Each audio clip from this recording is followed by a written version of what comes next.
जैसा Thevenin's theorem होता है, जैसा नॉर्टन्स थ्योरम होता है, जैसा सुपरपोजिशन थ्योरम होता है, उसी तरह मैक्सिमम पावर ट्रांसफर थ्योरम भी ओनली वैलिड होता है लीनियर बाइलेटरल नेटवर्क के लिए। ठीक है,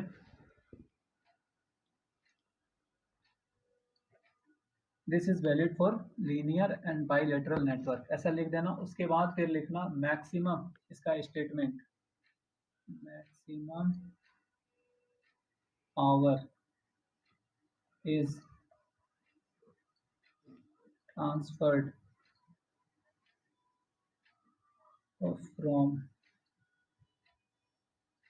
source to load when load impedance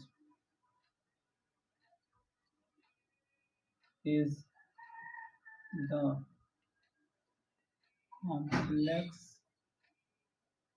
conjugate of source impedance। इसको हम लोग ब्रैकेट में और करके लिखते हैं थेवेनिन इम्पीडेंस।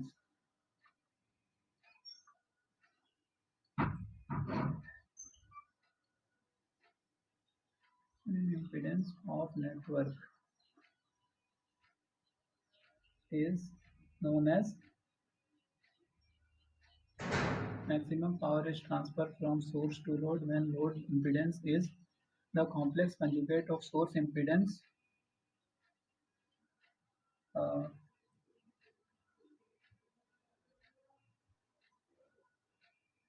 हाँ, यहाँ पे ये खत्म हो जाता है। ठीक है, यही दिक्कत है थोड़ा सा, मेरा इंग्लिश इतना अच्छा नहीं, इट स्टेट्स दैट। ठीक है, इसीलिए हम डेफिनेशन वगैरह जल्दी लिखाते भी नहीं, क्योंकि देखो समझने से इम्पोर्टेंस है, समझेंगे है नहीं, डेफिनेशन हमको आता है उससे भी कोई मतलब है नहीं। देखो मैक्सिमम पावर ट्रांसफर थ्योरम क्या बोलता है, इससे पहले भी हम लोग मैक्सिमम पावर ट्रांसफर थ्योरम पढ़े हैं, ऐसा तो नहीं है पहली बार हम लोग पढ़ रहे हैं। बट यहाँ पे क्या चेंजेस है, पहले तो हम वो लिखते हैं। ये हमारा सोर्स है,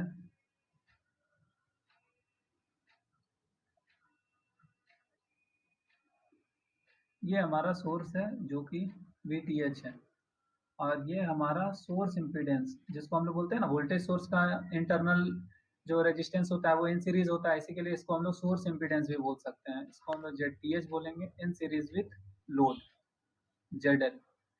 मैक्सिमम पावर ट्रांसफर थ्योरम जब ये बोलता है जब सोर्स लोड में मैक्सिमम पावर दे रहा होगा, उस टाइम में लोड का जो वैल्यू होगा वो ZL is equals to ZTH के कंजुगेट होगा। ये हम लोग का बात करता है AC में। ठीक है, बट हम लोग थोड़ा सा DC का रिवीजन कर लेते हैं, रिकैप। हम लोग का क्या बोलता है, सबसे पहले मैक्सिमम पावर ट्रांसफर थ्योरम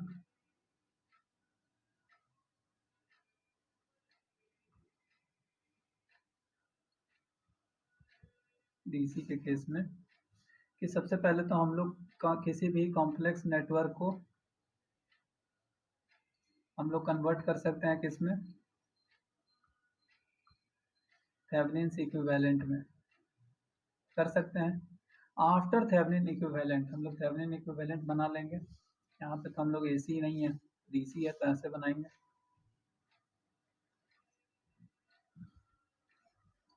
ये हम लोग को पता नहीं होता था RL। यहाँ पे और क्या पॉइंट लिखेंगे, RL इज अननोन। ये होता था VTH, ये होता था ZTH।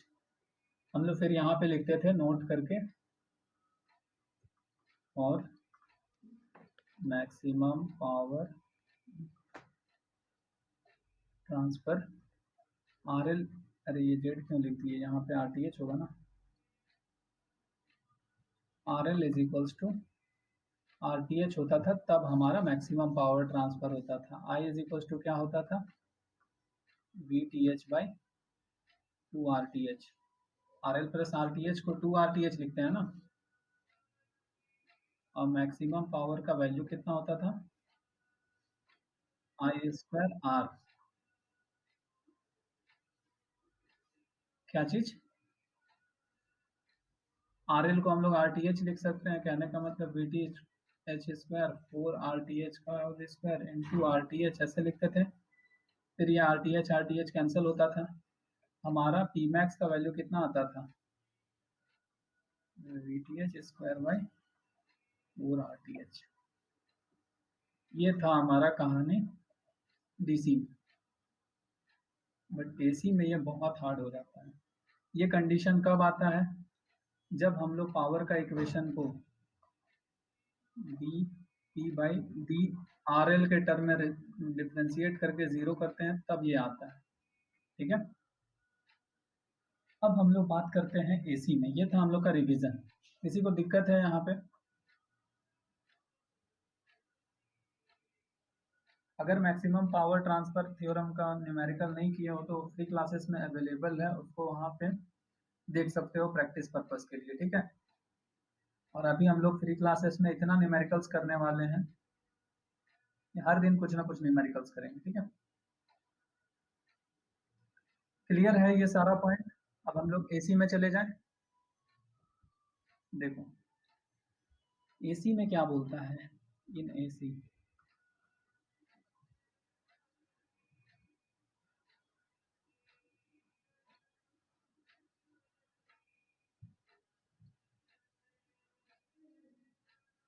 Z L is equal to हम लोग लिख सकते हैं R L plus J X L लिख सकते हैं,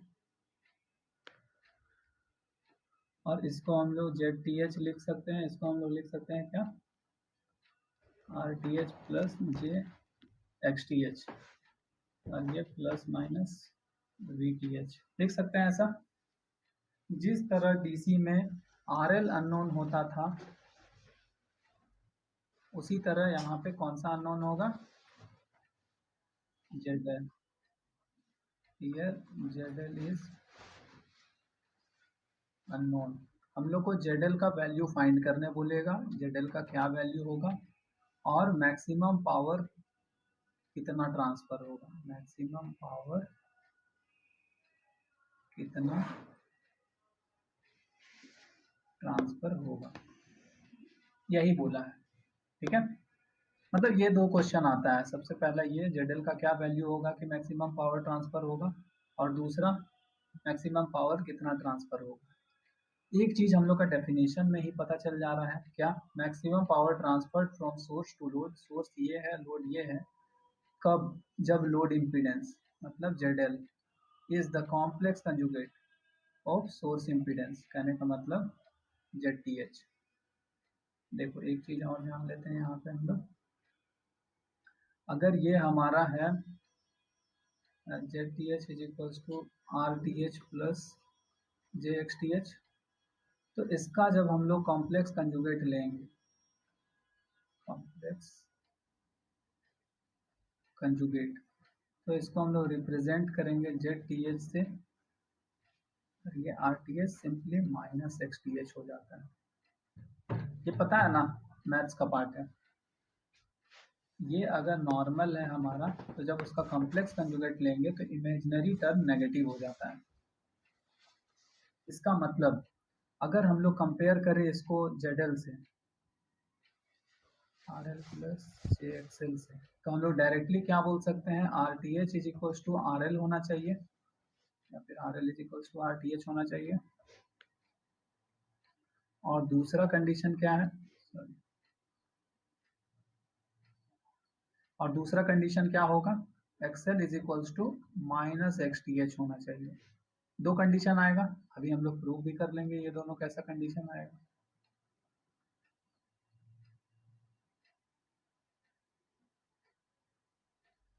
ये डेफिनेशन ही बोलता है, क्यों लेते हैं वो अभी समझा दे रहे हैं। देखो मैक्सिमम पावर कब ट्रांसफर होगा, सपोज करो ये है हमारा plus minus B T H, ये आर बना रहे हैं, ये एक्सएल बना रहे हैं, उसी तरह से ये आर बना रहे हैं, ये एक्सएल बना रहे हैं।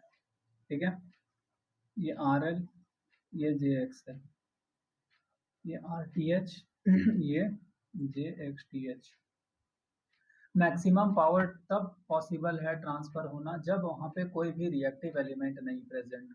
ये है चलेगा, ये है चलेगा।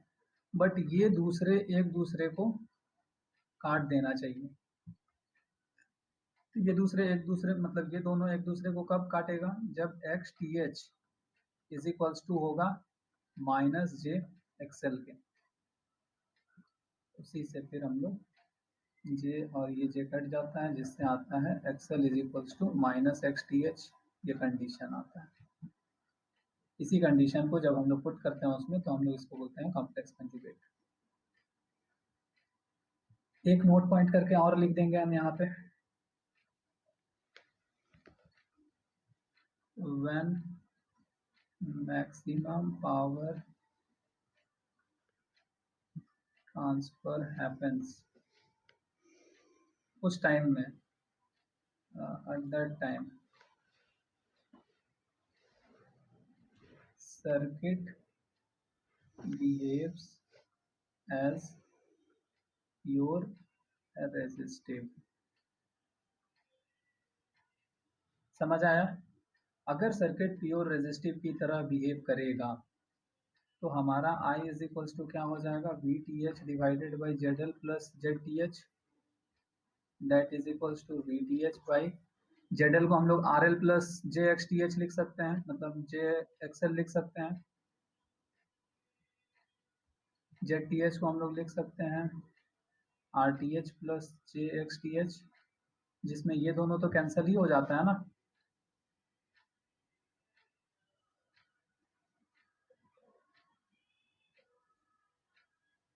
समझ आ रहा है? किसी को कोई दिक्कत है तो बताते जाना। V T H by R L plus R T H करेंगे, और हमारा R L is equals to R T H होता है, कहने का मतलब V T H by two R T H हो जाएगा। ये हम लोग का आई का वैल्यू आया। उसी तरह पी का वैल्यू क्या आ जाएगा, P is equals to I square Z L होता है। ठीक है, देखो जेड एल यहाँ पे इसलिए नहीं लिखेंगे क्योंकि हम लोग को रेजिस्टेंस पावर कहाँ पे आता है, पावर अक्रॉस इंडक्टर क्या होता है, हम लोग पढ़े थे।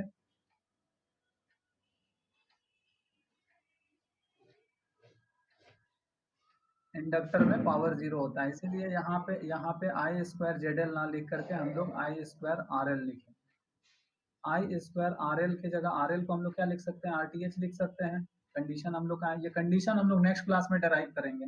अभी समय कम था इसीलिए हम कंडीशन डराइव नहीं किए, हम पूरा बेसिक समझा दे रहे हैं, एक क्वेश्चन हम होमवर्क देंगे इसीलिए। ठीक है, ये आई स्क्वायर को हम लोग क्या लिख सकते हैं, V T H square by four R T H लिख सकते हैं इंटू आर टी एच। ये एक आर टी एच एक आर टी एच कट गया, क्या बच गया, maximum power P max is equals to four R T H. क्या ये सेम नहीं है डीसी की तरह? अगर क्वेश्चन नोट यहाँ पे हम ये सब ट्रिक हम लिख दे रहे हैं, ठीक है। अगर हम लोग को मैक्सिमम पावर बोला है और हम लोग जेड एल का वैल्यू नहीं फाइंड कर पा रहे हैं, जेड टी एच कितना होगा, तो सिर्फ हम लोग आर टी एच भी फाइंड करके बोल सकते हैं कि in case of AC as well as DC maximum power transfer from source to load is कितना हो जाएगा,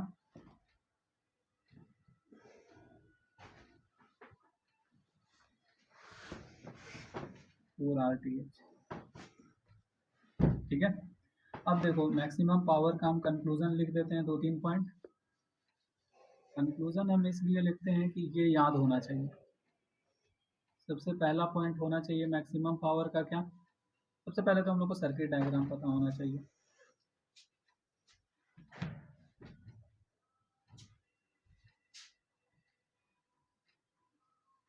ये वी टी एच, ये जेड टी एच, जिसको हम लोग लिखते हैं R T H plus J X T H.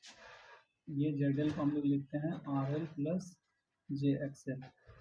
ये करेंट आई पी यहाँ पे लिखेंगे condition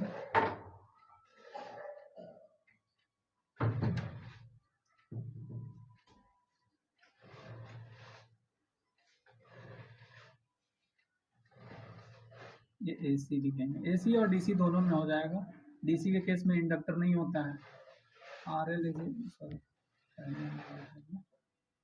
Z L is equals to Z T H का कंजुगेट। कहने का मतलब क्या, R L is equals to R T H हो जाएगा, ये पहला केस, और दूसरा केस हो जाएगा X L is equals to minus X T H. ये सेकेंड पॉइंट हो गया। और एक थर्ड पॉइंट हो गया मैक्सिमम पावर का value. Maximum power P max is equals to हो जाएगा कितना, D T H square by 4 R T H. Clear है ये सारा पॉइंट?